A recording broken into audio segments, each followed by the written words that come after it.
Sakay sa mini elf, among giadtong barangay Ilaya sa lungsod sa Ronda.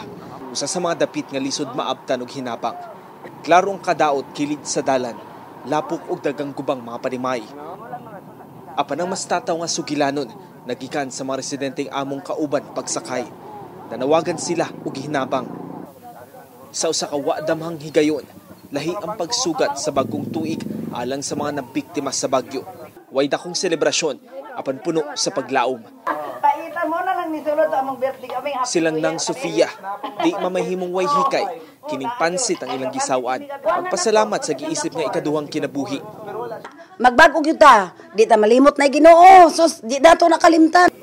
Nasayod sinang Sofia nga bisan may bahin sa ilang panimay ang gikuso-kuso sa bagyo, di lang siya ang biktima nga nangayo og hinabang. Dagang silingan niya sa barangay Ilaya ang wa na gani matawag nga Pinoy-anan. Tungod dagang mga panimay dinhi ang na-wash out gyud sa baha. Dagang mga kapamilya nato ang nisilong lang una sa mga tolda, niipon sa usa ka tolda sa buntag. Kung gabi ato sila mobalhin mo hangyo lang una sa ubang mga residente nga dunay mga tarong-tarong pa nga mga panimay. Atong pangutanon ang pipila ka mga residente dinhi, kumusta inyong New Year, ma'am? Ay, nagatulog gabi wala New Year. Ang sama man may mga balay. Akong manghud sa Manila og nakadungog. Tagay lang may tabang di rin taon. Saon man mi dire. Nga wala may balay, wala ikuan, wala tanan. Sa ilang barangay kapin 50 ka mga panimay ang gigo sa bagyo.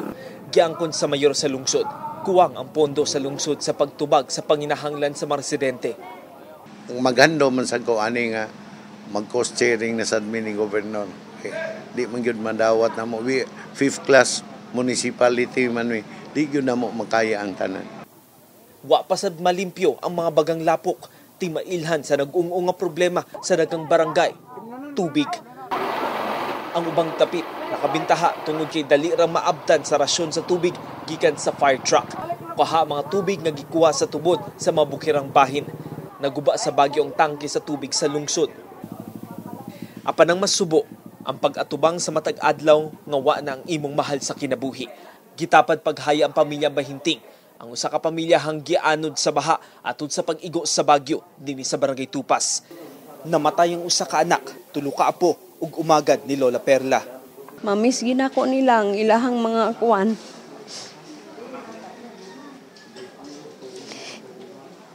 Nga okay ra gid kayo unta mi. Wa gyud problema. Karong pertipaita. Way nasayod kano sa mahibalik sa normal ang tanan, ang klaro, padayon nilang gihuptan ang paglaom. Jewers Kalipon, ABS-CBN News.